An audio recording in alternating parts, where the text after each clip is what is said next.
안녕하세요. 저는 경남 창원에 사는 45살 남자입니다. 제 소개를 간단히 하자면 40살 먹도록 제대로 된 사랑 한 번 못했고 여자친구라는 걸 만들어 본 적 없는 시골 총각입니다.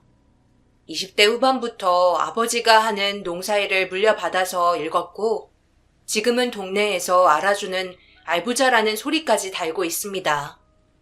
살다 보면서 여자가 주변에 없는 것에 불편한 점을 못 느꼈고 그저 내 할 일 다 하면서 잘 먹고 잘 자면 그게 좋은 것 아니냐며 살아왔었습니다. 하지만 부모님이 보시기에는 하나뿐인 자식이 이런 모습이라서 속상하셨겠죠.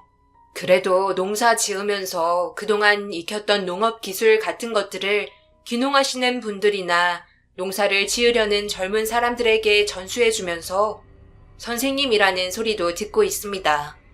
재산도 어느 정도 있고 세상 살기 힘들 정도로 못생긴 것도 아닌데 딱 여자만 없어요. 솔직히 지금 와서 큰 바람은 없지만 혹여나 집신도 제 짝이 있다는 말처럼 어디선가 제 짝이 있다면 한 번쯤은 만나보고 싶은 생각은 있죠. 하지만 그게 제 뜻대로 쉬운 게 아니라서 문제인 것 같습니다. 이런 저에게도 결혼을 할 뻔한 사건이 있었는데 제 기가 막힌 사연 한번 들어봐 주세요. 아버지는 어머니와 결혼을 하시고 소 한 마리로 시작해서 현재는 저와 함께 농장을 2채를 가지고 있습니다. 200마리가 넘는 소들을 키우며 아버지의 길을 물려받은 셈이죠. 그러나 어머니는 이런저를 항상 못마땅해 하셨고 물론 눈에 넣어도 안 아픈 자식이고 끔찍하게 사랑하시겠지만 다 큰 아들이 장가도 안 가고 시골에서 농사만 짓고 까만 얼굴로 동네를 다니는 꼴을 보면 속이 타들어 가셨겠죠. 어머니와 다툰 그날도 이유는 한 가지였습니다. 몇 안 되는 젊은 농사꾼들도 잘만 가는 결혼을 왜 저만 못 가냐고 난리를 치셨습니다. 어머니와 아버지는 늘 그 문제로 다투셨어요. 이리 나와봐. 너 이게 뭔 줄 아냐? 월봉댁 막내 아들 장가 간다는 청첩장이야. 내가 오늘 그 집 갔다가 얼마나 개쪽을 당하고 온 줄 알아? 뻔히 내 처지 알면서 어찌나 자랑을 해대던지. 내가 월봉댁 금연상을 확 엎으려다 참고 나왔다. 네가 그 막내 아들보다 빠지는 게 뭐가 있어? 재산이 없기래 못나기래. 농사 짓겠다고 고향으로 내려온다고 할 때 내가 혀를 깨무는 일이 있더라도 너를 말렸어야 했다. 이게 다 당신 때문인 거 알지? 잘 다니던 대학 졸업하고 현석이 하고 싶은 일 하게 해줬으면 얘가 지금 이 꼴로 여기 있겠냐고. 어디 가서 사장님 소리 듣고 있겠지. 아유, 속 터져. 또 내 탓이구만. 농사 짓는 게 뭐가 어때서? 당신은 자꾸 애를 잡아. 아직 제 짝을 못 찾은 것 뿐이지. 성급해 하지 좀 마. 당신도 처녀 때 내가 밭에서 일하는 것 보고 반에서 시집 온 거라며. 때 되면 현석이가 알아서 장가 가겠지. 왜 가만히 일 잘하는 애한테 스트레스를 주고 그래? 똑똑한 젊은 여자들 100명 와봐. 그래도 우리 아들이 제일 잘났지. 당신은 며느리가 들어오면 남들처럼 시어머니 행색 하고 싶은 거 아냐? 내가 그 속을 모를 줄 알고 사람이 그러면 못 써. 시어머니 소리 못 들으면 어떻다고 하나뿐인 아들을 매일 잡고 그래? 당신은 현석이가 불쌍하지도 않아. 이 양반이 도대체 누구 편이야? 이 시골에 누가 나이 많고 농사꾼에 시집을 와? 요즘 젊은 애들이 얼마나 똑똑한데? 내가 요즘 잠을 못 자서 그래. 그러지 말고 이참에 외국 며느리라도 괜찮으니까 한번 만나보자. 제가 알아서 할게요. 제발 좀 그만하시면 안 돼요? 어머니가 자꾸 그럴수록 힘만 들어요. 결혼이 장난도 아니고 당장 어떻게 안 되는 일로 스트레스 받지 마세요. 결혼은 알아서 할 테니까 어머니는 신경 쓰지 마시라고요. 네가 안 움직이면 나라도 움직여서 며느리 데려올 거야. 죽기 전에 꼭 며느리 보고 갈 테니 그런 줄 알아. 부모님은 항상 장가 문제로 다투셨고 늘 불효를 하고 있는 게 아닌가 걱정이 들기도 했어요. 하지만 외국 여자를 만나는 건 싫었고 엄연히 존중받아야 할 제 권리였습니다. 동네 분들이 알게 모르게 주선해준 맞선을 몇 번 본 적은 있었어요. 하지만 상대분이 절 마음에 들어하면 제가 그분에게 마음이 가지 않았고 제가 마음에 들면 상대 쪽에서 퇴짜를 놓기 일쑤였습니다. 그렇다고 까다롭고 눈이 높은 편도 아닌데 필이 꽂히는 사람을 만나기 힘들더라고요. 어머니는 도끼를 단단히 품으셨고 결국 일을 내고 말았습니다. 한 달에 한 번 시내 병원에 약을 받으러 가시는 어머니가 그날따라 저녁이 돼서도 들어오지 않는 것이었어요. 병원에 가서 절대 늦게 돌아오실 분이 아니시고 전화도 안 받으셔서 아버지와 저는 걱정이 되기 시작했습니다. 밤 9시가 넘어서도 연락이 되지 않는 어머니를 경찰에 신고하려는 찰나 마당으로 하얀 택시가 들어오는 게 아니겠어요? 클락션을 눌러대는 택시가 요란하게 집 마당으로 들어섰고 어머니는 혼자가 아니었습니다.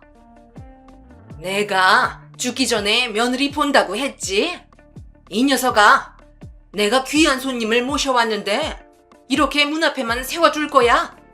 당신은 왜 멍청하게 서 있어? 아무튼 이 집 남자들은 내가 없으면 아무것도 못한다니까. 어서 택시비 내고 와. 어머니는 젊은 여자를 택시에서 내리게 했고 저와 아버지만 남기고 그 여자를 데리고 집 안으로 들어갔어요. 택시 기사분은 택시비를 달라며 외쳤고 아버지는 급하게 택시비를 지불하셨습니다. 저와 아버지는 서로 눈빛만 교환할 뿐 아무 말도 나오지 않았어요. 집 안으로 들어갔고 어머니는 마치 딸처럼 그 여자에게 지극정성이셨어요. 엄마, 누구신데 이 밤중에 손님을 데리고 오셨어요? 전화라도 하면 시내로 나갔을 텐데 연락도 없고 이게 무슨 난리예요? 내가 좀 바빴어. 아가씨, 배고프지? 내가 밥 차려줄 테니까 밥 먹고 이야기해.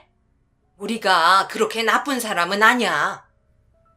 어머니는 한밤중에 저녁상을 차렸고 어색한 침묵 사이로 저희 가족과 여자는 밥상에 마주 앉게 되었습니다. 그리고 어머니는 낮에 병원을 가셨던 이야기를 들려주셨어요. 그 순간 앞에 앉은 여자분이 안쓰러웠습니다. 병원 가서 약 타고 터미널에서 버스를 기다리는데 이 아가씨가 눈앞에서 소매치기를 당한 거야. 내가 40년만 젊었어도 그 도둑을 찾는 건데 지금 세상에도 좀도둑이 있더라니까. 가방을 다 잃고 서 있는데 너무 가여워서 차비를 빌려준다고 했지. 그런데 아가씨가 인성도 참 바르게 컸는지 내가 민망하지 않게 정중히 괜찮다고 거절하는 거야. 그렇게 서로 헤어졌는데 엄마가 촉이 좋잖니? 아무리 생각해도 아가씨가 눈에 너무 밟혀서 안 되겠다 싶더라니까. 그래서 내가 아가씨를 찾는데 역시나 화장실에서 울고 있는 거야. 이 엄마가 또 그냥 나올 수가 없어서 같이 차나 먹자고 터미널에 있는 카페로 갔어. 차 마시면서 이런저런 이야기하다가 용돈 좀 지어주고 헤어지려고 하는데 이 아가씨가 내 손을 잡더니 고맙다면서 가는 데까지 짐을 들어주겠다고 하는 거야. 그렇게 터미널로 오는데 아가씨가 당장 잘 곳도 없고 핸드폰도 없어서 연락할 사람이 없다지 뭐니. 그래서 내가 우리 집에 가자고 해서 이렇게 오게 된 거지. 아가씨, 걱정 말고 오늘은 푹 자고 내일 일은 내일 생각해요. 어머니의 황당한 말을 듣고 있자니 밥도 안 넘어가더군요. 생전 처음 보는 사람을 집에 데리고 온 어머니를 이해가 가지는 않았지만 여자분의 상황이 난처한 것 같아 보이기는 했어요. 나이는 35살이라며 자신을 소개하는 여자는 집은 김해인데 면접을 보고 집으로 가는 길이라고 했었고, 집까지 오는 건 실례인 줄 알지만 그날 면접을 엉망으로 보고 우울한 기분에 도둑까지 맞고 자신이 너무나 초라했다고 하면서 안 좋은 생각까지 했었다고 해요. 여자분은 어머니가 자신의 생명의 은인이라면서 차 마시자고 이야기하지 않았다면 자기는 곧장 바다나 강이 있는 다리로 올라갔을 것이라는 이야기를 했습니다. 여자분은 35살이 될 동안 제대로 된 직장을 다녀본 적이 없다면서 이번에 모든 것을 걸었는데 면접을 엉망으로 받고 나이도 많고 경력도 없다는 면접관의 말을 듣자 자신이 너무 비참하고 초라했다는 거예요. 밥상에 앉아있는 가족 누구도 쉽게 밥이 넘어가지 않는 순간이었어요. 다음날 아침 여자는 시내에 나가 핸드폰을 개통했고 시내에 데려다주고 헤어져 집에 돌아오자 어머니는 번호도 안 물어보고 뭐 했냐면서 면박을 줬어요. 솔직히 마음에 들었던 건 사실이라 번호라도 물어보고 싶었는데 부담이 갈까봐 말았습니다. 그렇게 시간이 흐르고 모내기철이 다가왔어요. 농사는 모두 다 맡아서 했기 때문에 눈코 뜰 새 없이 바쁜 날들을 보내고 있었어요. 한창 모내기를 하고 있는데 어머니에게 전화가 왔고 모든 일을 중단하고 집으로 달려갔습니다. 집에 온 손님을 보자 깜짝 놀랐습니다. 현서가? 글쎄 도연이가 고맙다면서 온 거 있지? 세상에나 이런 아가씨를 요즘 어디서 구하니? 내 며느리 삼고 싶네. 어머, 어머니 며느리 하면 되죠. 무슨 걱정이세요? 저도 어머니 같은 시어머니가 있으면 결혼 당장 할 수 있겠어요. 자상하시고 배려심도 많으시고 처음 뵀을 때 어머니같이 너무 좋았거든요. 실은 제가 부모님이 없어요. 다들 일찍 돌아가시고 언니 한 명 있는데 서울에서 가정 꾸리며 잘 살고 있어서 혼자나 마찬가지죠. 이렇게 예쁜데 남자친구가 없어? 아이고 잘됐다. 너만 괜찮으면 우리 현석이 어떠니? 얘가 농사밖에 몰라서 여자를 몰라. 그래도 내세울 거라고는 소랑 땅밖에 없다. 너 밥은 절대 안 굶길 거고 호강시켜줄 능력 되니까 우리 아들 한번 만나봐. 내가 정말 잘해줄게. 친구처럼 지내는 며느리가 있었으면 얼마나 좋겠니, 도연아. 어머니와 도연 씨는 누가 보면 모녀 사이인 줄 착각할 정도로 잘 맞았고 늘 붙어 다니기 일쑤였어요. 집에서 잠을 자는 건 물론이고 농사일도 거들면서 마치 식구처럼 생활했습니다. 이웃들도 모두 결혼식만 안 했지 도연 씨와 저를 부부로 보는 사람들이 많아졌어요. 그런 소리가 싫지는 않았고 점점 마음이 가게 되자 어머니와 상의 끝에 프로포즈를 하기로 마음먹었습니다. 어김없이 농사일도 거들고 어머니 말동무도 해주러 도연 씨가 집에 왔고 어머니는 데이트를 하고 오라며 거들었어요. 어제 밤새도록 어디를 가야 할지 고민한 끝에 배를 타고 돌섬을 관광시켜 줘야겠다는 마음으로 데이트 신청을 했고 도연 씨도 콧바람 쐬고 싶다며 흔쾌히 허락을 했습니다. 돌섬에 도착하고 서로 둘레길을 걸으면서 이런저런 이야기를 하며 도연 씨도 저에게 호감이 있다는 것을 알게 됐어요. 시내에서 헤어지고 다시는 볼 일이 없을 인연이었는데 도연 씨는 집으로 돌아가도 저와 어머니가 자꾸 생각이 났고 기억을 더듬으며 저희 집을 찾은 거였다고 말했어요. 저만 괜찮으면 저희 집에서 함께 살고 싶다고 했고 속으로 환호의 함성을 질렀습니다. 이렇게 아무 조건도 안 보고 저를 진심으로 대하는 여자는 처음이었어요. 아무 대가도 없이 묵묵히 농사일도 도와주고 몇 달간 도연 씨의 모습을 지켜보면서 결혼하고 싶다는 마음을 가졌습니다. 서로의 마음을 확인한 순간 도연 씨에게 급한 전화가 왔어요. 전화를 마치고 돌아온 도연 씨의 얼굴은 사색이 되어 있었습니다. 너무나 표정이 좋지 않아 제가 다 겁이 났고 조심스럽게 물어봤어요. 도현 씨, 무슨 일이에요? 얼굴이 좋지 않은데요. 어떡해요, 현석 씨. 서울에 있는 언니가 교통사고가 났대요. 지금 중환자실인데 많이 다쳤나 봐요. 형부가 당장 수술을 들어가야 하는데 수술비가 없다고 형부도 다쳐서 병원에 입원할 정도로 큰 사고인가 봐요. 너무 갑자기 일어나서 제가 어떻게 해야 할지 모르겠어요. 너무 무섭고 부모님 돌아가시고 가족이라고는 언니밖에 없는데 저 어떡해요? 수술비가 얼만데요? 우선 사람부터 살려봐야죠. 돈 걱정은 말고 언니 수술 걱정하지 마시라고 하세요. 급한 대로 우선 제가 해드릴 수 있으니까 너무 걱정 마세요. 그런데 서울에 가봐야 하는 거 아니에요? 그래야 하는데 농사일도 한창 바쁜데 어떻게 자리를 비워요. 우선 돈부터 보내놓고 수술 마치면 그때 가보죠. 여기 일손도 부족하잖아요. 하늘에서 이런 천사를 보내줬구나 하는 생각을 했습니다. 만나본 여자들은 농사 일이라면 칠색팔색했고 손에 흙 묻히기 싫어했는데 도연 씨는 다른 여자들과 너무나 달랐습니다. 그래서 아껴주고 싶었고 1,000만 원을 언니 수술비로 보냈습니다. 소 몇 마리 팔면 목돈은 쉽게 구할 수 있었고 이 정도 되는 남자다라는 걸 보여주고 싶었던 것 같아요. 그렇게 3년을 함께 지냈고 결혼식은 도연 씨가 원치 않았기에 하지 않았어요.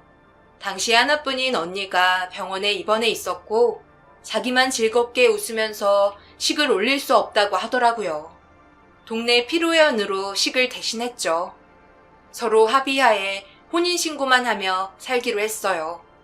도연 씨가 온 이후로 농사일은 더 늘어났고 재산도 점점 늘어났습니다. 한 번은 도연 씨가 어디서 나무를 심으면 돈이 된다는 이야기를 듣고 온 후로 나무를 사서 밭에 심고 몇 년 후 다시 되파는 일을 한 적이 있습니다. 농사를 안 짓는 빈 땅들이 많았기에 나무를 심기로 동의했고 좋은 값에 나무들은 팔렸습니다. 도연 씨는 다 자신의 안목 때문이라고 나무로 번 모든 수익을 달라고 했지만 그동안 땅을 사서 진 빚들이 있어서 빚을 갚는 데 쓰기로 했어요. 그 바람에 도연 씨는 한 달 동안 삐져 있었고 기분을 달래기 위해 차를 한 대 뽑아줬어요.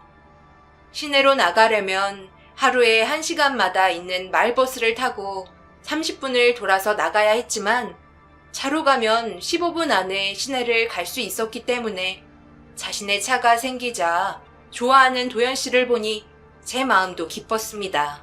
하지만 기쁨도 잠시 차로 인해 저희는 매일 싸우기 시작했어요. 예전보다 농사일을 돕지 않고 매일 시내로 나갔고 밤이 돼서야 돌아오는 일이 많았어요. 세월이 흐를수록 처음에 만났던 도연 씨의 모습은 온데간데 없었고 낯선 여자가 옆에 있는 것 같았어요. 시골 생활이 답답할 수 있으니 그럴 수 있겠다 싶었어요. 시내 나가는 것까지 당신 눈치, 어머님 눈치를 봐야겠어? 나 할 만큼 했잖아. 잠깐 시내 나가서 친구들 만나고 오는 게 그렇게 죽을 죄를 지은 거야? 어머님이 뭘 하시면 당신이 막아줘야 할 거 아냐. 당신 하나 믿고 여기서 사는 내가 불쌍하지도 않아? 이 동네에 내 친구가 있기를 해? 말동무가 있기를 해. 죄다 외국인 여자들의 어머니 친구분들 뿐이잖아. 이게 사람 사는 꼴이니? 농사일밖에 모르고 내가 뭘 원하는지 한 번이라도 생각해 봤냐고. 나 좀 내버려둬. 지금 한창 바쁠 때잖아. 그래도 겨울 되고 농사일 없을 때는 내가 많이 신경 쓰는데 당신이 요구하는 게 너무 크다는 건 생각 안 해? 농번기 끝나면 한 달이고 2달이고 서울에 있는 언니한테도 보내주고 나도 해줄 만큼 해주잖아. 이제 부모님도 농사일 하시면 안 되니까 우리가 맡아서 다 해야 해. 시내 나가서 놀 시간이 어디 있어? 당신이 양보 좀 해줘. 일만 하는 소처럼 나를 보내? 이러면 나 현석 씨랑 못 살고 이럴 바엔 우리 분가하자. 어머니도 당신도 내가 시내 나가 있는 거 보기 싫으면 시내에 집 한 채 해줘. 나도 여기 이제 지긋지긋해. 시골 생활 이제 더는 하기 싫단 말이야. 그렇게 다툰 후 도연 씨는 다음날 언니한테 가겠다며 짐을 싸고 집을 나갔습니다. 물론 제가 따라가서 잡아오는 게 맞는데 3년 동안 3달에 한 번, 길게는 6개월에 한 번씩 짐을 싸서 서울로 가는 여자였습니다. 꼭 서울로 가기 전에는 항상 이렇게 다퉜고 며칠 처형의 집에서 쉬다 오면 또 언제 그랬냐는 듯이 집으로 내려와 한동안은 잠잠했어요. 이번에도 역시나 그럴 것이라고 생각했고 가끔 돈이 필요하면 보내주고 달래는 식이었습니다. 하지만 이번에는 좀 길게 머물러야 할 것 같다면서 처형의 임신 소식을 알렸습니다. 바쁜 농사일 탓에 찾아뵙지도 못했는데 도연 씨가 언니에게 도움을 주고 싶어 했고 때마침 처형의 전세 계약이 끝났다고 해서 집을 알아봐야 한다며 몇 달 더 머물기로 원했습니다. 예쁜 가정을 꾸리며 사는 언니에게 도움이 되고 싶다면서 3천만 원을 빌려주자고 했고 조금 망설이기는 했지만 홀몸도 아니고 이사갈 집만 구해주고 내려오겠다는 말에 마음이 약해져서 빌려주기로 했습니다. 그렇게 정신없이 바쁜 농사일에 하루가 어떻게 가는지 모르게 일만 했고 가끔 문자로 카드 쓰는 내역이 날라오면서 도연 씨는 자신이 잘 살아있음을 알렸어요. 하루는 면사무소에 들려 서류를 뗄 일이 생겼고 재산 농지원부를 뗐는데 농가 구성원을 보자 뭔가 이상했습니다.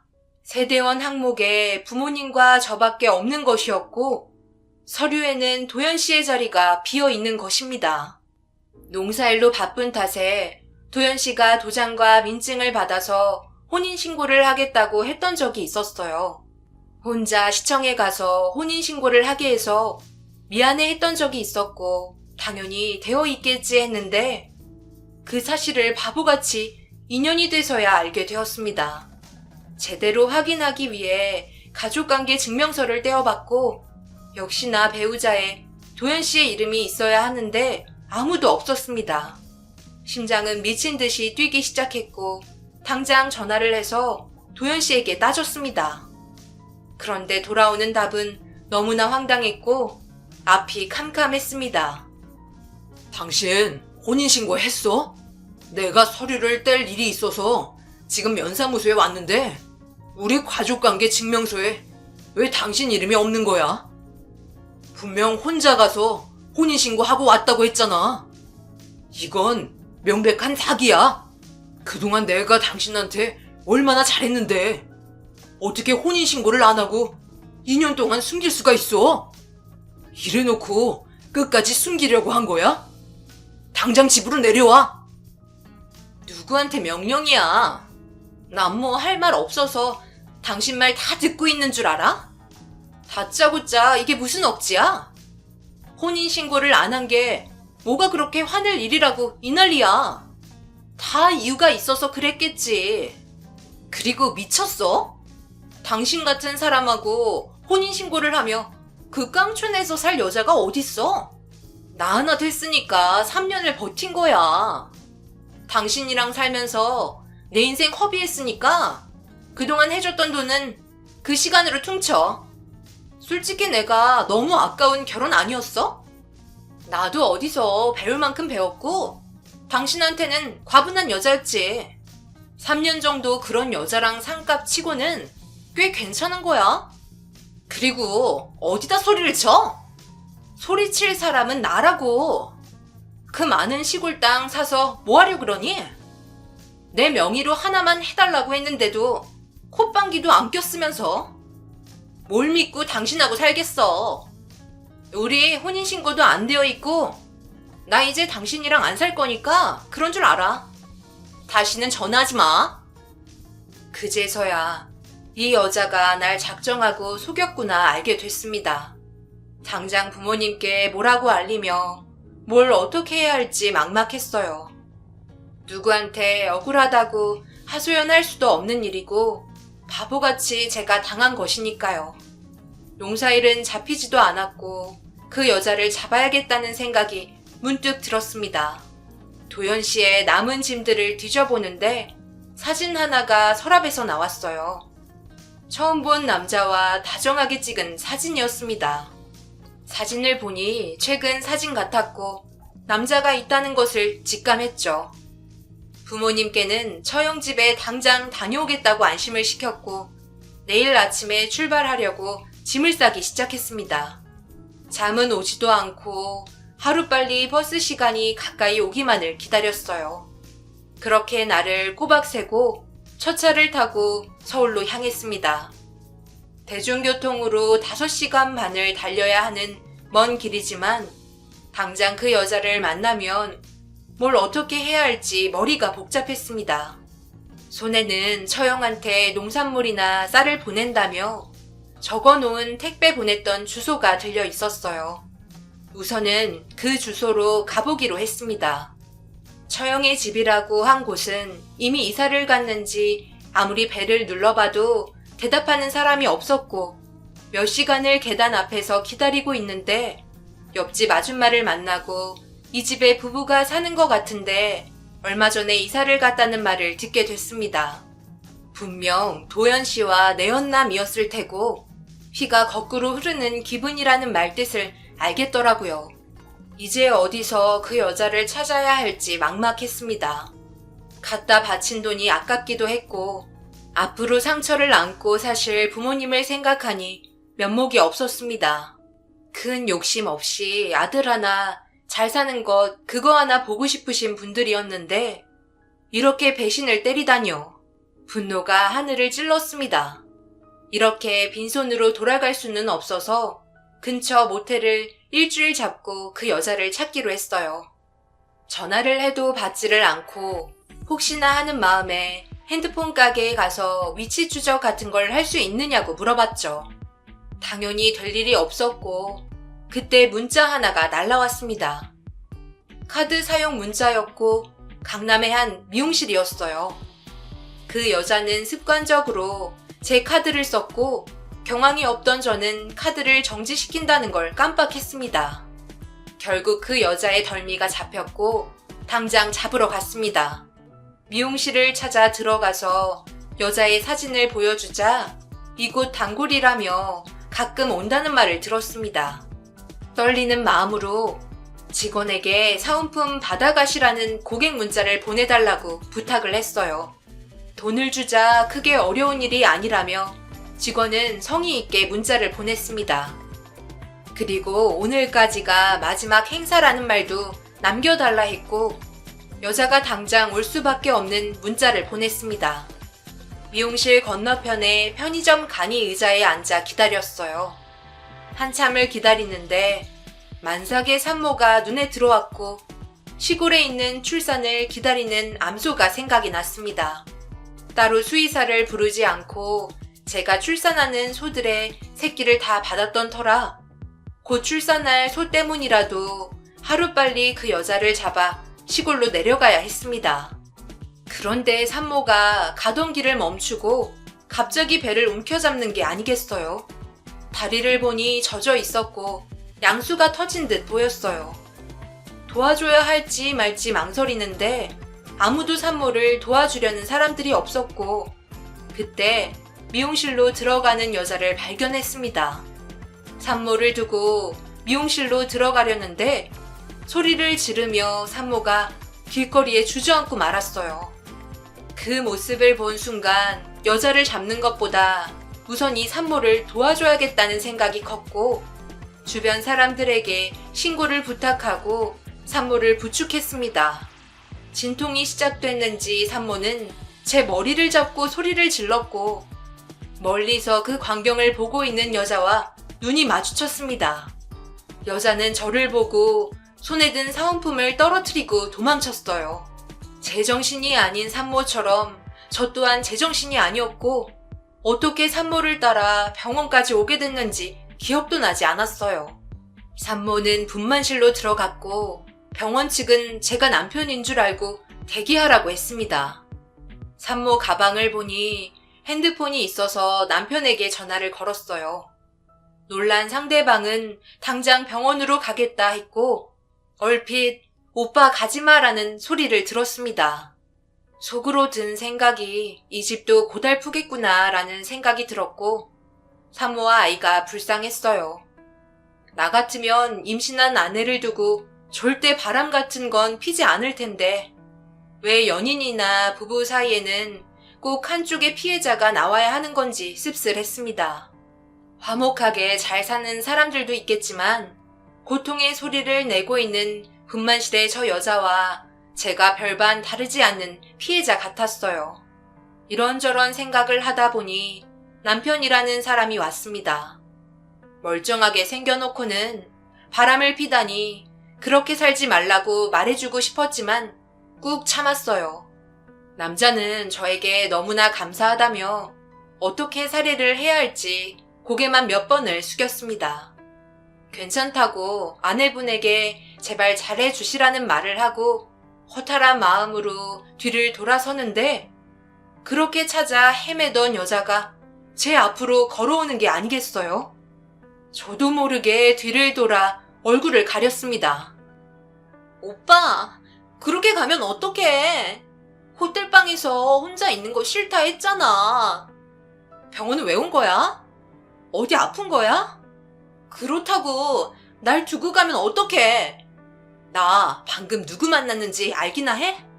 시골 뜨기가 글쎄 나 찾으러 서울까지 왔다니까. 그 사람이 나 찾으면 우리가 그동안 사기친 돈부터 달라고 할 거 아냐.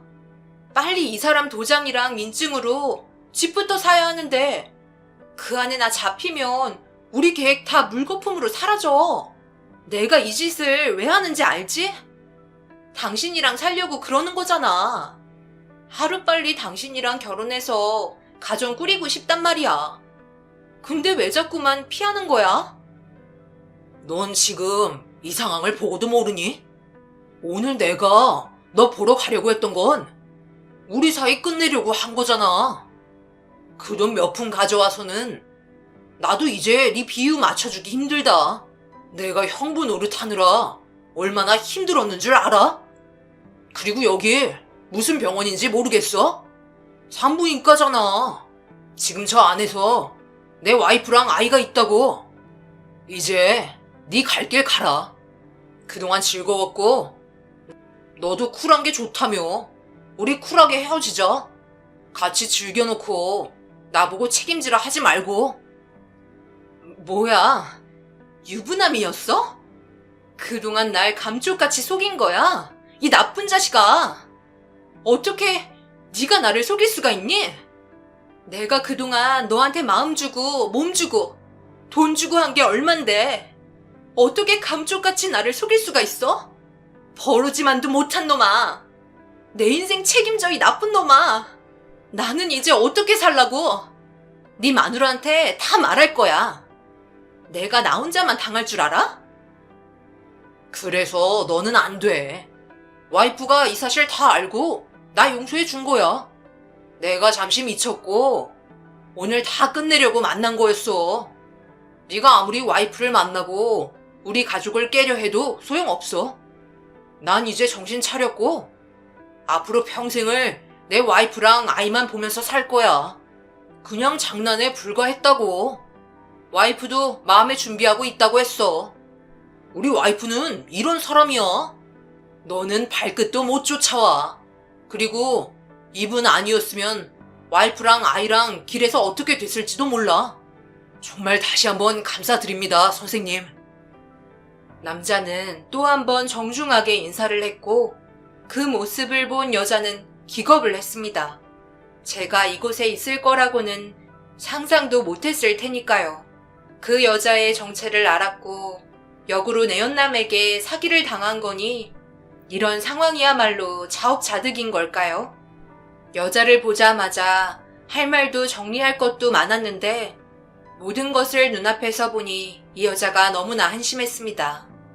저런 여자를 사랑했다는 제 자신이 용서가 안 됐을 뿐 이 자리를 서둘러 나왔어요. 그런데 황당하게도 여자가 제 앞에서 무릎을 꿇고 빌기 시작했습니다. 정말 뺨이라도 날리고 싶은 마음을 간신히 참았어요. 현석 씨 정말 미안해. 나 다시는 현석 씨 배신 안 할 거야. 내가 얼마나 진심이었는지 자기도 알 거야. 나 한 번만 봐주라. 우리 같이 내려가서 농사 지으면서 어머님 아버님한테 효도하면서 잘 살아보자. 내가 미쳤었나 봐. 당신 같은 착한 사람을 두고 나쁜 마음을 먹었잖아. 아까 그 남자는 나한테 그냥 스치는 바람 같은 정도였고 봤잖아. 얼마나 매정한지. 내가 그런 사람하고 미쳤게 결혼할 생각을 했다니. 당신 같은 좋은 사람을 두고 어머님 아버님은 잘 계시지? 장난해? 그냥 보내줄 때 조용히 가는 게 당신 신상에도 좋을 텐데. 내가 당신 손을 잡는다면 법원에 가는 일밖에 없을 거야. 신고하기 전에 내 눈앞에서 꺼져. 이제는 낙동강 오리알 신세 되니 내가 아쉽나 보네. 그리고 다시는 우리 부모님 앞에 나타나지 말고 인생 그렇게 살지 마. 오늘 너도 느낀 게 많을 거라 길게 얘기는 하지 않을게. 네가 나한테 사기친 그대로 너도 당했잖아. 그래서 나는 아쉬울 것도 없고 속이 다 후련해. 어디 가서 또 사기친다면 분명 넌 또 당할 거야. 그게 순리라는 거야. 서울에 올라오길 정말 잘했다는 생각이 들었습니다. 이 여자가 눈앞에서 사기를 당한 것을 보자 나와 똑같은 기분이었을 거라는 생각에 분노가 가라앉았어요.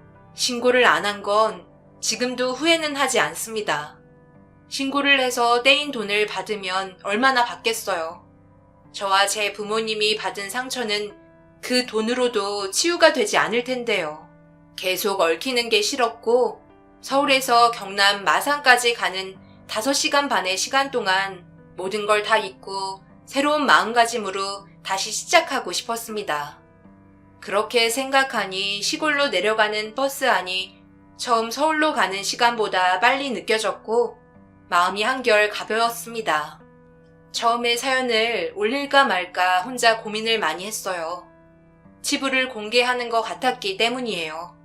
하지만 이렇게 속에 있던 이야기를 터놓으니 조금은 후련하네요. 아직 부모님은 자신의 가짜 며느리가 처형집에서 지내는 줄 알고 곧 이혼할 거라는 말만 흘렸습니다. 이혼하기 전에 며느리 얼굴 한번 보고 하자는 부모님의 말을 듣는데 가슴이 찢어지는 줄 알았어요. 아직 부모님의 말에 대한 답은 하지 않았어요. 물론 언제까지 피한다고 답은 아니라는 것을 압니다. 그래도 부모님이 상처받지 않았으면 하는 마음에 제 속은 타들어만 가네요. 부모님이 언젠가는 아시겠지만 최대한 상처를 덜 받게 해드리고 싶어요. 따끔한 충고도 조언도 달게 받겠습니다. 긴 사연 읽어주셔서 감사합니다.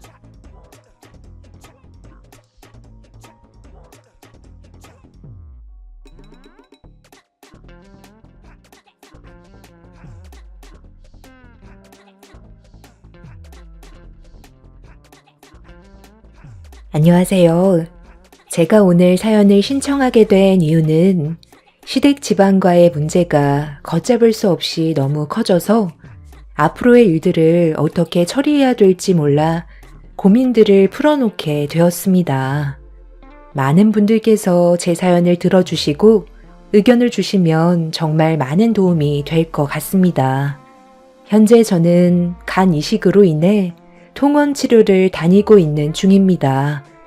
공여자로 3분의 2 가량의 간 이식을 해준 상태라서 그런지 예전보다 몸이 쉽게 피로함을 느끼고 있지만 그래도 저로 인해 사랑하는 사람과 좀 더 함께할 수 있다는 거에 감사할 뿐입니다. 수혜자였던 남편도 지금은 건강을 많이 회복했고 몸에 큰 문제 없이 수술 결과 또한 좋아서 일상생활 또한 잘하고 있습니다. 그런데 문제는 남편에게 간 이식을 하는 데까지 상당히 어려움이 많았었어요. 시모와의 갈등으로 인해 집안이 풍비박산 나버렸거든요. 남편이 간경화로 건강상 문제가 생겼다는 걸 온 가족이 알게 됐을 때 시모가 남편의 소식을 듣곤 상당히 놀라셨는지 그날 저희 집으로 바로 달려오셨습니다.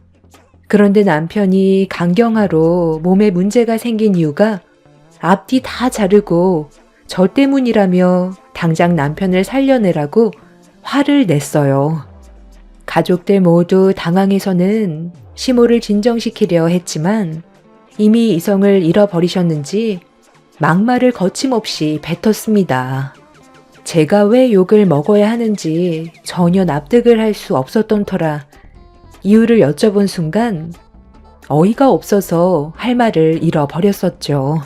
남편이 간경화로 입원을 하게 된 이유는 제가 아내로서 내조가 부족해 일어난 일이라며 남편의 건강을 조금이라도 신경 써줬다면 이런 일은 일어나지 않았을 거라고 목소리를 높여 화를 냈어요. 그동안 남편과 함께 살아오면서 단 한 번도 가정에 충실하지 않았던 적이 없었는데 그런 말을 들으니 기분이 별로 좋지 않았었죠. 저 또한 시모에게 그간 불만이 상당히 쌓여있던 터라 욱하려던 순간 시모가 눈물을 흘리셨어요. 네가 내 아들을 데려갔으면 살려줘야지. 나도 너무 놀란 나머지 너한테 말을 함부로 했다만 오죽 속상했으면 그랬겠니? 제발 부탁이다. 바로 수술실 들어가자. 엄마는 좀 전까지 이 사람 잡아먹을 것처럼 달려들더니 갑자기 수술실에 들어가자고 하면 이 사람이 뭐라고 생각하겠어요. 저는 소라 엄마한테 이식 받을 생각 없으니까 쓸데없는 말 하지 마세요. 일단 병원에 입원할 거고 기증자 나타날 때까지 기다릴 거니까 이 사람한테 부담 주는 말은 하지 마시라고요. 부부는 일심동체를 하잖니. 이미 결혼을 한순간부터 한 몸인데 배우자한테 문제가 생겼으면 조금의 고민도 하지 않고 바로 이식을 해줘야지. 그게 맞는 거 아니니? 그럼 건강이 점점 안 좋아지고 세상 떠나는 모습을 그냥 지켜만 볼 거야? 기증자가 언제 나타날지 알고 끝까지 기증을 받을 수 없으면 그냥 현실을 받아들이고 세상 떠나게? 엄마가 너를 어떻게 낳았는데? 그건 절대 두고 볼 수 없다. 며느리가 우리 집안 식구가 됐으니 당장 이식해 주거라.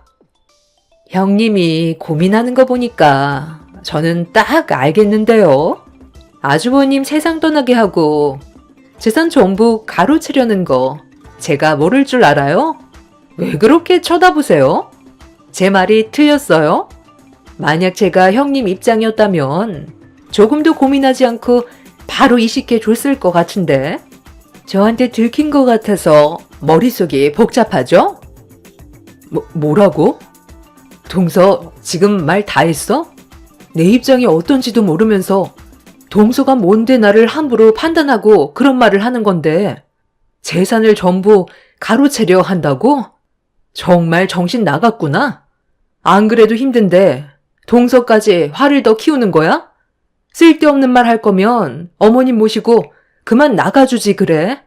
이런 말 들으려고 문 열어준 거 아니거든? 들린 말 한 것도 아닌 것 같은데 작은 며느리가 말한 대로 바로 간이식을 해주겠다는 말은 안 했잖아.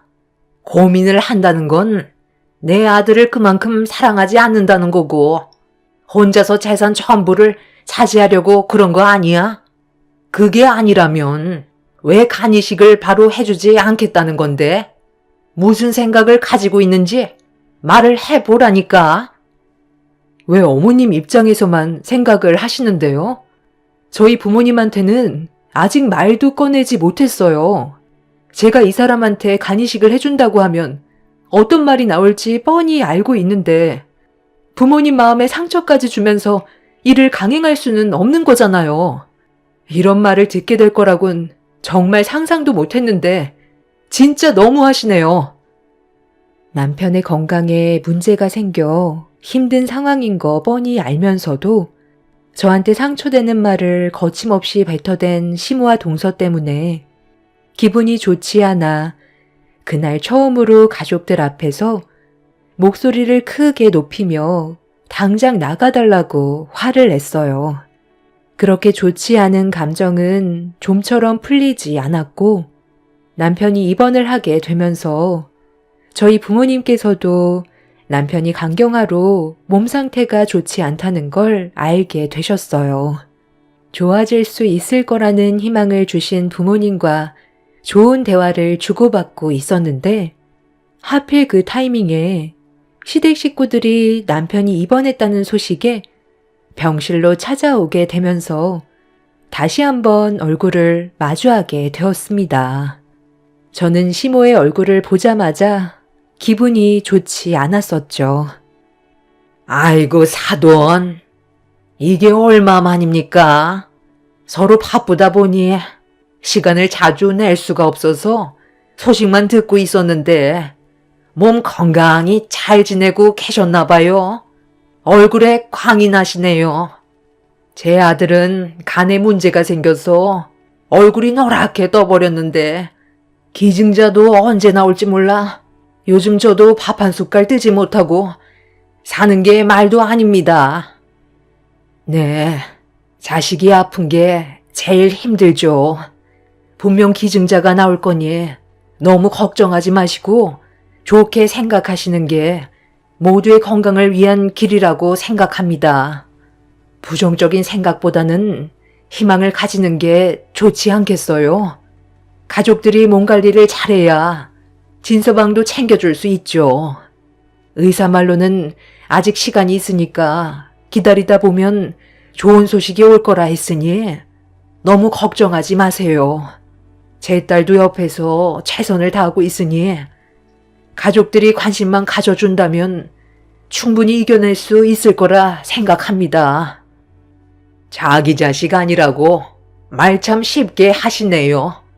좋은 소식이요? 간 기증 받으려고 줄 서 있는 대기 환자들이 얼마나 많은 줄 아세요? 뭘 알고 그런 말을 하셔야죠. 내 아들한테 언제 차례가 올지 모르는데 괜한 희망으로 괴롭게 하지 마시라는 겁니다. 기증해 줄 것도 아니면서 말만 그렇게 하면 뭐합니까? 며느리한테 기증해 달라고 한마디 했다가 며칠 전에 욕만 한 바가지 먹었던 거 아세요? 절대 기증 안 해줄 거라는 말을 들었을 때 며느리로 받아준 거 정말 많이 후회했어요. 지금도 얼굴만 보면 당장이라도 머리채 잡고 싶은 거 사돈이 앞에 있으니까 꼭 참고 있는 겁니다. 평생을 함께 하겠다는 서약을 냈으면 간이며 쓸개며 오장육부 다 떼어줄 생각을 가지고 있어야지. 기증해달라는 한마디 했다고 저를 잡아먹을 듯이 달려드는데 제가 얼마나 놀랐는지 아세요? 어른한테 목소리 높이면서 당장 나가라고 소리치는데 며느리한테 그런 대우 받으니까 기분이 상당히 더럽더라고요. 사돈은 며느리가 제 아들한테 기증해 주는 거 어떻게 생각하세요? 왜 저희 엄마한테 뭐라고 하시는 거예요? 이 사람 하루라도 빨리 건강을 회복시키고 싶으면 어머님이 대신 기증해 주시면 되는 거 아니에요? 너는 생각이 없니? 내 나이가 몇인데 기증을 해줘. 늙어 빠진 간을 내 아들한테 주는 게 좋은 줄 알아? 그건 해주고도 욕먹는 거라고. 그럼 서방님이 해주면 되는 거잖아요. 맨날 이 사람한테 하나뿐인 형 아낀다고 엄청 챙겨주는 척 하면서 야금야금 돈 빌려갔으면 이제는 형을 위해 그동안 받은 만큼 돌려줄 때도 됐잖아요. 제가 옆에서 말을 안 하고 있던 것도 가정에 불화가 생길까봐 묵묵히 지켜보고 있던 거였어요. 돈 빌려간 거 안 갚아도 되니까 서방님도 그렇게 아끼는 형을 위해 큰 선물 하나 해주세요. 그래야 가족끼리 서로 웃으면서 지낼 수 있죠. 어머, 형님, 방금 한 말은 좀 지나친 것 같은데요? 이 사람이 우리 집안의 가장인데 수술하다가 잘못되기라도 하면 우리 식구 책임질 수 있어요? 동서, 말 참 웃기게 하네. 그럼 내가 기증해줘서 잘못되면 동서가 우리 가족 책임져 줄 수 있니? 어디서 지금 목소리를 높이고 있어? 형수님, 말을 좀 이상하게 하시네. 형이 빌려주고 싶어서 그런 건데 왜 간을 기증해주는 거랑 연관을 짓는 거죠? 돈 갚으면 되잖아요. 또다시 서로의 얼굴을 붉히면서 안 좋은 분위기가 만들어졌고 저희 가족들한테만 모든 책임을 물으려는 시댁 식구들의 행동들에 화가 나 안 좋은 말들이 계속해서 이어지고 있었어요. 이런 모습들을 지켜보고 있던 남편도 기분이 좋지 않았는지 다들 병실에서 나가달라며 다시는 찾아오지 말라고 화를 내게 되었죠. 남편이 흥분을 가라앉히지 못하자 시부께서 시댁 식구들을 데리고 집으로 돌아가셨고 남편은 저희 부모님께 고개를 숙이며 대신 사과를 드렸습니다. 그날 이후 시댁 식구들은 병원을 찾아오지 않았고 남편의 건강 상태는 생각보다 급격하게 안 좋아지고 있었습니다. 하루가 다르게 변해가는 남편의 모습에 너무 불안했던 저는 어떻게 해야 할지 몰라 결국 눈물을 흘리게 되었고 남편은 괜찮다는 말을 했지만 겉으로 보이는 모습은 절대 그렇지 못했었죠. 간의 염증 수치가 급격하게 올라가게 된 남편은 하루라도 빨리 간 이식을 받는 게 최선의 방법이었고 정상의 몸으로 돌아올 수 있는 길이었지만 부모님의 반대가 제 발목을 붙잡았어요. 남편이 세상을 떠나게 되면 저 또한 정상으로 살아갈 수 없는 노릇이라 다시 한번 부모님을 설득했고 최대한 좋게 대화를 풀어나갔어요. 안 된다. 기증자 나올 때까지 버티던지 아니면 사돈댁에서 기증을 해주라고 하면 되지. 왜 네가 굳이 공여자가 되어줘야 하는 건데? 내가 이러려고 너를 낳아준 거 같니? 그동안 너를 어떻게 키웠는데 멀쩡한 배에 손을 댈 수가 있어? 만에 하나 너한테까지 문제가 생길까봐 그건 절대 허락할 수 없다. 엄마 마음 제가 모르는 거 아니에요. 충분히 이해할 수 있어요. 그리고 그동안 저를 어떻게 키워주셨는지 그것 또한 잘 알고 있고요. 그래서 저도 엄마 마음에 상처가 남게 될까봐 반대하신다고 하셨을 때 저는 아무 말도 하지 않았던 거예요. 그런데 지금은 상황이 달라요. 제가 그 사람을 살리지 않으면 결국 기증자가 나타나지 못해서 세상을 떠나게 될 테고 우리 소라는 아빠 없이 앞으로 남은 많은 시간을 외롭게 지내야 하는데 그 모습을 보고 싶지가 않아요. 저는 엄마의 딸이지만 저 또한 한 집안의 엄마로 집안을 책임져야 할 의무가 있어요. 그 사람이 저에게 정신적인 영향을 많이 끼치고 있고 앞으로 함께해야 될 날들이 정말 많은데 벌써 이 세상과 손을 놓게 할 수는 없어요.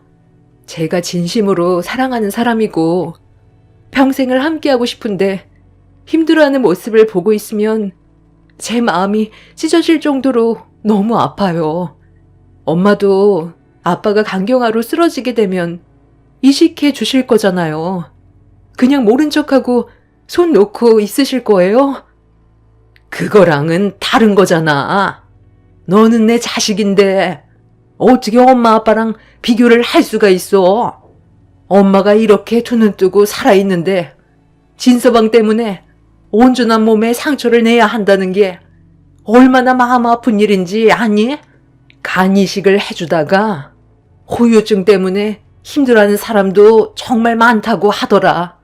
그게 혹시 네가 될까봐 엄마는 두려운 거고 쉽게 허락을 해줄 수 없는 입장인 거야. 더는 그만 얘기하자. 네가 평생 후유증에 시달리는 모습 보고 싶지 않다. 먼저 들어가마.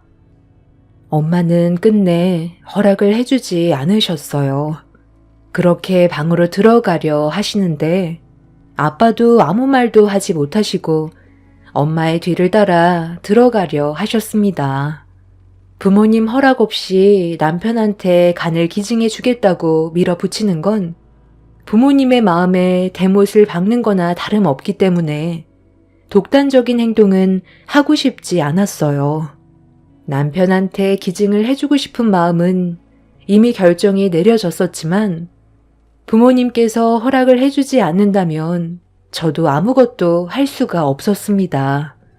이러지도 저러지도 못하는 상태라 결국 눈물이 쏟아져 나왔고 해결되지 않은 답답한 상황 속에 괴로워하고 있었는데 침묵만 흐르던 집안에 초인종 소리가 울려 퍼졌습니다.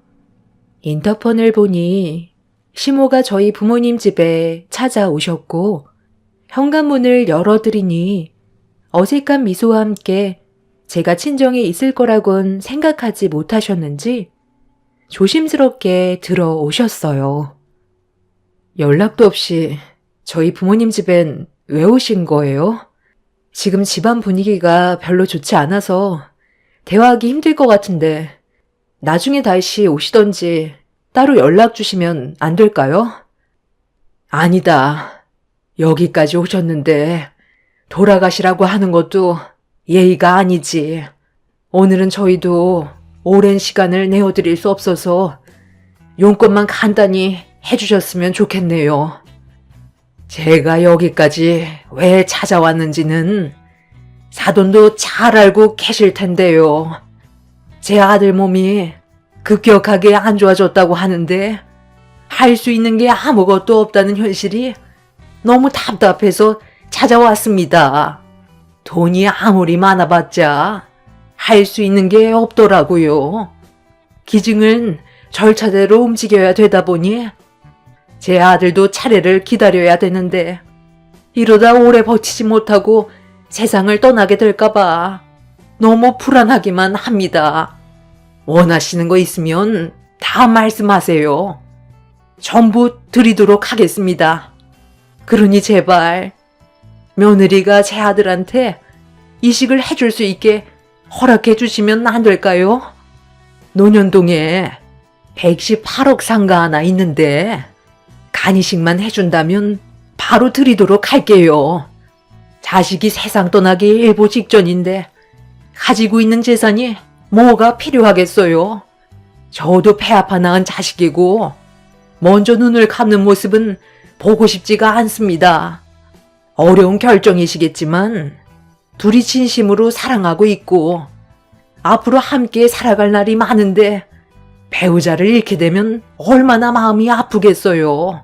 눈 감으면 그땐 후회해도 소용이 없는 거잖아요. 제 아들이 2번 다시 돌아오지 못하는 강을 건너게 되는 걸 절대로 보고 싶지가 않아요. 그러니 제발 부탁드립니다.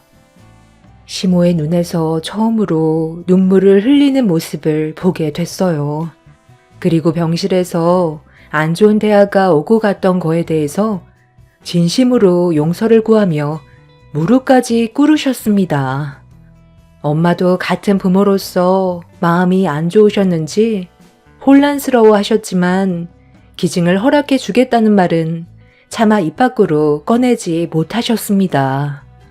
그렇게 한참 동안 시모와 저희 부모님께서 진지하게 대화를 풀어나갔고 엄마는 시모가 오기 전에 이미 제가 찾아와서 남편의 기증을 허락해달라고 얘기했었다며 고민을 많이 하셨어요.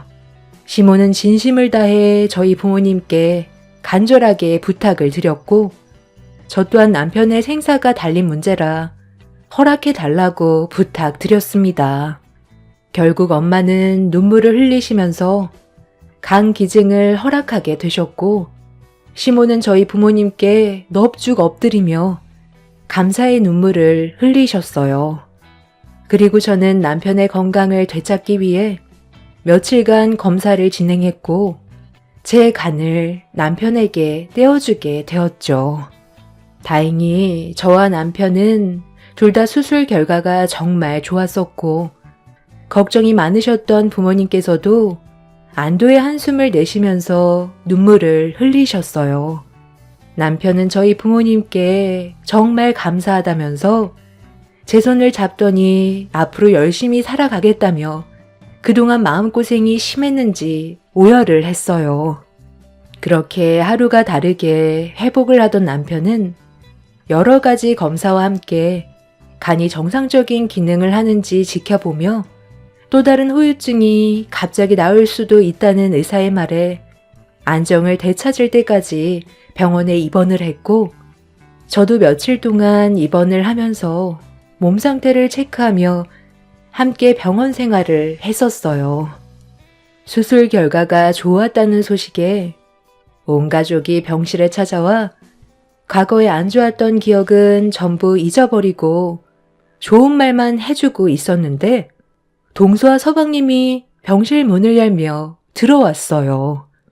그런데 뭔가 기분이 좋지 않았는지 얼굴에 불만이 한가득 쌓여서는 저와 남편을 번갈아 보면서 입을 열었는데, 그 한마디가 상당히 불편하게 다가왔습니다. 아유, 진짜. 제가 얼마나 바쁜지 알면서 꼭 오늘 불렀어야 돼요? 제 직업이 변호사인 거 잊은 건 아니죠? 오늘 골프 모임도 중요한 자리였는데 뭐 얼마나 큰일이라고 바쁜 저를 부른 거예요? 제가 이것 때문에 이 사람이랑 오면서도 한참을 싸웠다고요. 수술 결과 잘 끝났으면 그걸로 된 거지. 꼭 얼굴 봐야 되는 거예요? 가족이면 당연한 건데 지금 일이 중요하다는 거니? 방금 큰일이 아니라고 했어? 얼마나 큰 대수술이었는데 본인 일이 아니라고 쉽게 말을 꺼내는 거야? 아유, 작은 며느리가 많이 바쁘다 보니까 그런 건데 너무 뭐라고 하지 마세요. 개인적인 사정이 있었는데도 일단 왔으면 좋게 넘어가자고요. 그러니까 바쁜 애들 부르지 말라고 했는데 왜 굳이 불러서 오늘같이 좋은 날 분위기를 망쳐요. 이번에도 큰 사건 하나 들어왔다는데 수임료가 상당히 높다면서? 네, 제가 어느 정도 능력이 되니 요즘 돈 되는 것들이 꽤 들어오더라고요.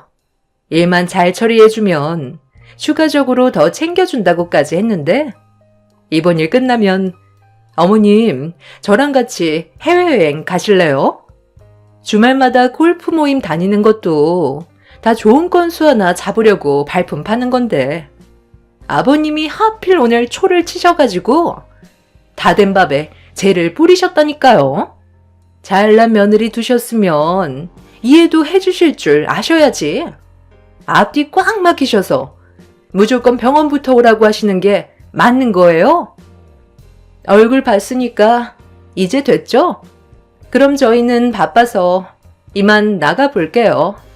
어머님, 저녁에 전화 주세요. 오래간만에 저희 외식이나 해요. 오늘 할 말 있으시다면서요? 그렇지. 내가 할 말이 있다고 했었지. 그런데 나도 저녁에 약속이 있어서 오늘은 만날 시간이 없을 것 같거든. 잠깐만 기다려봐라. 내가 너한테 줄 게 있다. 어머, 어머님, 이거 정말 저 주시는 거예요? 제가 가지고 싶다고 입이 닳도록 노래를 불렀던 논현동 상과잖아요. 변호사 사무실 하나 차리고 싶은데 돈이 많이 부족해서 그동안 정말 힘들었었는데 갑자기 왜 마음이 바뀌신 거예요? 다시 돌려달라고 하시는 건 아니죠? 내일 당장 사무실 개업 준비해야 되겠어요. 네가 저번에도 우리 지인분들 안 좋은 사건 휘말렸을 때 전부 해결해 줬었잖니. 앞으로도 잘 부탁한다고 주는 거니 마음 편히 받아도 된다. 내 며느리는 오직 너 하나뿐이잖냐. 점심 안 먹었으면 우리 나가서 오래간만에 소고기집이나 갈까? 우리 작은 며느리한테 부탁할 게 좀 있는데 시간 괜찮지? 아유, 어머님한테는 없는 시간도 내드려야죠. 제가 이래서 어머님을 좋아한다니까요. 저는 어머님만 옆에 있으면 돼요. 아버님은 제 인생의 걸림돌만 되는 것 같아요. 당신 지금 내 앞에서 뭐 하는 짓이야? 누구 허락 없이 논현동 상가를 작은 며느리한테 넘겨주는 건데 당신이 무슨 권한으로 그런 결정을 내리는 거냐고? 부부끼리 뭘 이런 거 가지고 그래? 당신께 내 거고 내게 당신 거지. 작은 며느리가 변호사 사무실 차리고 싶다고 예전부터 입이 닳도록 얘기했는데 이번에 큰 사건도 맡았다는 말에 앞으로 더 열심히 하라고 주는 건데 그게 잘못된 것도 아니구만. 새삼스럽게 내 일에 끼어들고 그래? 당신이 언제부터 내가 하는 일에 관여했다고? 다 우리 가족 잘 되자고 하는 거니까 당신은 제때 도장이나 찍으면 되는 거야. 시간 없는데 계속 붙잡을 거야? 점심 먹고 약속 있다니까. 그 논현동 상가 큰 며느리 주기로 했던 거 아니야? 내 아들을 위해 목숨 걸고 간이식 해줬는데 골프 치러 쏘다니면서 바쁜 척만 하고 꾀만 부리는 작은 며느리한테 지금 논현동 상가를 준다고? 당신이 작은 며느리에 대해 뭘 안다고 그래? 그리고 그 건물이 당신 거야? 내 허락 없이 감히 멋대로 행동을 해? 아니, 여태까지 당신은 내가 하는 대로 조용히 따라왔었으면서 오늘따라 왜 이렇게 예민하게 구실까? 괜히 일 크게 버리지 말고 그냥 조용히 좀 있으면 안 돼? 그리고 간이식 해준 거는 며느리가 자기 마음에서 우러나와서 한 것뿐이고 그걸로 금전적인 요구를 하면 안 된다는 거 모두가 아는 사실인데 꼴랑 그거 간이식 하나 해줬다고 능력 없는 집안에 논현동 상가를 주면 뭐해?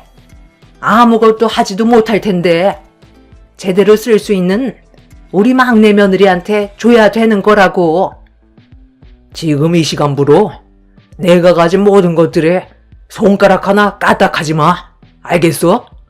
내 아들이 살아있는 것만도 얼마나 감사한 일인데 들어올 때랑 나갈 때 다르다더니 수술 받고 나니까 입 싹 닫고 사돈 집안에 상처를 줘? 당신이 이런 사람인 줄 어느 정도는 알고 있었지만 그렇다고 생명을 구해준 사돈댁과의 약속을 어긴 당신과는 도저히 함께 살아갈 수가 없을 것 같네. 이제 질리다 못해 남아있는 감정조차 없으니 우리 이제 그만 갈라서자고. 그리고 작은 며느리 너도 골프 치러 다니면서 치맛바람 적당히 흔들고 다녀야지. 내 지인들에게까지 꼬리 흔들어서 내 귀에 안 좋은 말까지 들리게 만들어? 너는 이 자식아, 마누라 하나 간수 못해서 다른 남자랑 놀아나고 있는데 아무것도 모르고 있는 거냐? 이거 봐봐라.